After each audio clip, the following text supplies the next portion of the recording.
ये आकाशवाणी गोरखपुर है। अब आप वेद प्रकाश पाठक से क्षेत्रीय समाचार सुनिए। प्रधानमंत्री नरेंद्र मोदी ने आज वीडियो कॉन्फ्रेंस के माध्यम से देश के विभिन्न भागों से केवड़िया को जोड़ने वाली 8 रेलगाड़ियां झंडी दिखाकर रवाना की। इन रेलगाड़ियों के माध्यम से स्टैचू ऑफ यूनिटी तक की यात्रा और सुगम हो जाएगी। श्री मोदी ने कहा कि आज हम सबके लिए ऐतिहासिक दिन है।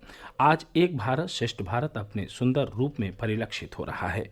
प्रधानमंत्री ने कहा कि भारतीय रेल के इतिहास में पहली बार देश भर से 8 रेलगाड़ियां एक साथ एक गंतव्य से जुड़ गई हैं।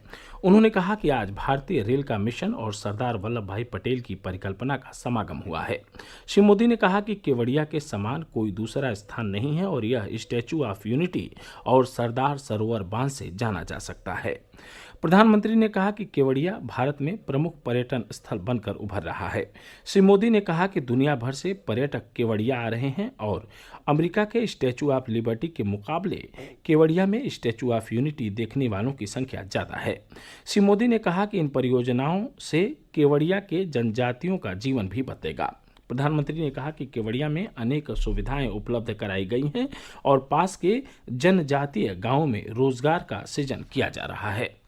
उधर आकाशवाणी से बातचीत में उत्तर रेलवे लखनऊ मंडल के मंडलीय रेल प्रबंधक संजय त्रिपाठी ने बताया कि वाराणसी से स्टैचू ऑफ यूनिटी तक पहुंचने में लोगों को बेहतर कनेक्टिविटी मिलेगी। उन्होंने कहा कि हफ्ते में 3 दिन संचालित होने वाली यह रेलगाड़ी एक भारत श्रेष्ठ भारत की भावना को प्रोत्साहित करेगी। काशी के लोगों के लिए इसे वरदान बताते हुए श्री त्रिपाठी ने कहा कि इससे पर्यटन को बढ़ावा मिलेगा और रोजगार की संभावनाएं भी बढ़ेंगी। मुख्यमंत्री योगी आदित्यनाथ ने कोविड-19 के टीकाकरण को भारत सरकार के गाइडलाइन के अनुरूप संचालित करने का निर्देश दिया है।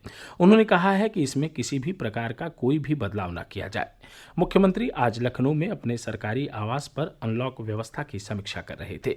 बैठक में उन्हें अधिकारियों ने बताया कि प्रदेश में 22,643 लोगों को कोरोना वैक्सीन की डोज दी जा चुकी है। मुख्यमंत्री ने प्रदेश में कोरोना संक्रमण की दर में उल्लेखनीय गिरावट दर्ज किए जाने के बावजूद पूरी सतर्कता बरतने पर जोर दिया। प्रदेश में कल टीकाकरण अभियान सफलतापूर्वक चलाया गया। मुख्यमंत्री योगी आदित्यनाथ और रक्षा मंत्री राजनाथ सिंह ने लखनऊ के बलरामपुर अस्पताल में टीकाकरण कार्य का निरीक्षण किया। मुख्यमंत्री ने कहा कि मीडिया को वैक्सीन से संबंधित भ्रामक प्रचार रोकने पर काम करना चाहिए। देश में कोविड से स्वस्थ होने की दर बढ़कर 96.58% हो गई है। पिछले 24 घंटों में 17,100 मरीज स्वस्थ हुए।